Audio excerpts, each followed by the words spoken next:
Voz Alta is a special story because it was founded through a cooperative effort of a group of professionals who all deal with children with hearing impairment. In 2004, they recognized the need to provide additional support for families of children with hearing impairment and banded together towards this effort to form Voz Alta.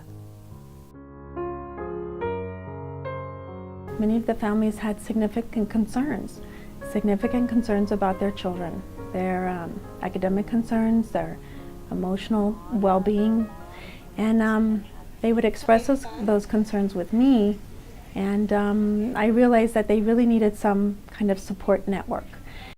So Voz Alta was born. So I'm extremely blessed with the individuals that I get to work with. They are wonderful, wonderful people. And when I analyze each person that sits on the advisory council, when we look at each one of those members, there are members of entities and agencies that technically you can consider work in direct competition with each other. We have a member from ECI, we have members from the area school districts, and we all provide services for children with hearing loss. But we forget all that. We come together as a group for Voz Alta and we work together, and I like to say that we work together for the children.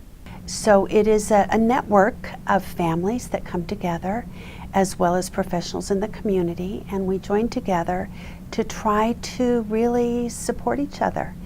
They work to educate each other, to educate parents, to educate other professionals, to become better informed about hearing impairment, the cause, intervention, and what we can do to help each other. It seems that when you have a child with a hearing loss, that specific disability, they don't even know where to start. And it seems that Voz Alta is a good place to start for support, for resources, for services. Majority of students or children who are born with a hearing loss come from a hearing family. So we really want the parents to know there is a support group for them, and not only for them, but for their children.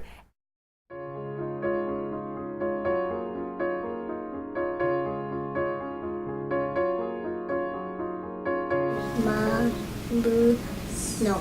That's right, small blue snow. It started at birth. She was diagnosed with pneumonia and pulmonary hypertension, and after 43 days in the hospital, the doctor that saved her life told us that we needed to take a look at her ears because all the meds that they had used to save her could possibly take a toll on her ears in the future. So we took her to the audiologist, and they told us that she had hearing loss. But it was just heartbreak because we had been through so much with her already, and then on top of all of that, she had this obstacle now to go through. Tell him again. Big yellow circle. Good job, Good job, Katie. Being a parent, that's not what you want to hear. But knowing that technology had come so far to where there was something that could help was a gift from God. Our options were either we be hard-headed and go with her not hearing, or we take the risk and go with the cochlear implant. The solution, of course, being that there's surgery involved, so then your life takes another step. No. For families grappling with the reality of their child's hearing loss, Voz Alta provides reassuring support through regular gatherings with other families dealing with the issue, and a base of available experience and knowledge through the professional network that has combined resources to form Voz Alta.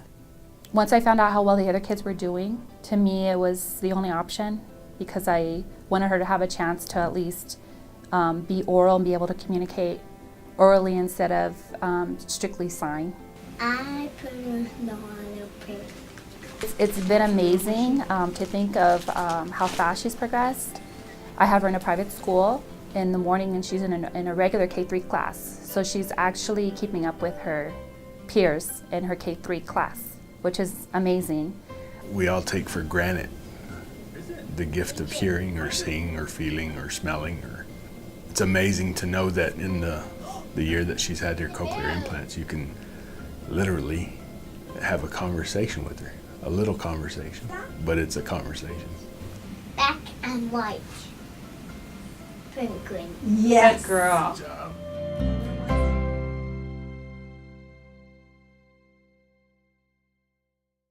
We have one in the fall and one in the spring. We tend to center them around a theme. We invite the families to come in at 5 o'clock. Dinner is served. Some of the children in our area are in regular mainstream classes, and they may go throughout their whole day never seeing another child with a hearing device. So when they come to pizza night, they're like, whoa, I'm not the only one. This is fantastic. And right away there's that connection. And especially in the Hispanic culture, we seem to like to get together and we like to break bread together. And this is a great way where we get to, get together as friends, as colleagues, with parents. And it's not an invasive way where they feel like maybe it's a professional. Everybody's coming together as friends and getting the education needed. We take the kids to a separate room where they can interact with each other. We have crafts and games for them. And then we have a mini presentation for the family. The parents are in meetings where they're educated about information pertaining to their child's hearing loss, and it could branch out to development of language. It could be about equipment available. It could be how to interact with their child. If you don't know anyone that has hearing loss, it can be pretty scary. It can be real scary.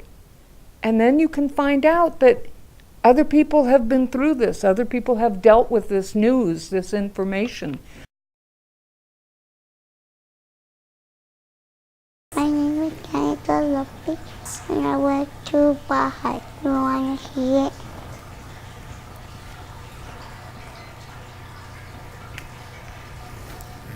Oops. Put it beside your face. I am a deaf individual, and we never had this support. I never had any assistance. I went through school without help. I didn't have hearing aids. I didn't have anything. And I think that in Voz Alta, I believe in it, and I think that it's going to assist the parents and assist the individuals on everything that they might need to know and deal with the children that have hearing. We are a nonprofit organization, and everything we do, every penny that we make for our organization is very hard earned, and we work for it very hard. But we can't do it alone. We would really appreciate any type of monetary or in-kind donation to our organization to help further our cause, to help these families with children with hearing loss throughout the El Paso area.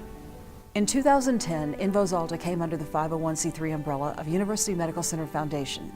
Donations support outreach, educational conferences, and are used to repair donated pediatric hearing aids and award new hearing aids to qualified recipients. All donations to Voz Alta are tax deductible. Every penny raised stays here in El Paso to benefit hearing impaired children and families in need.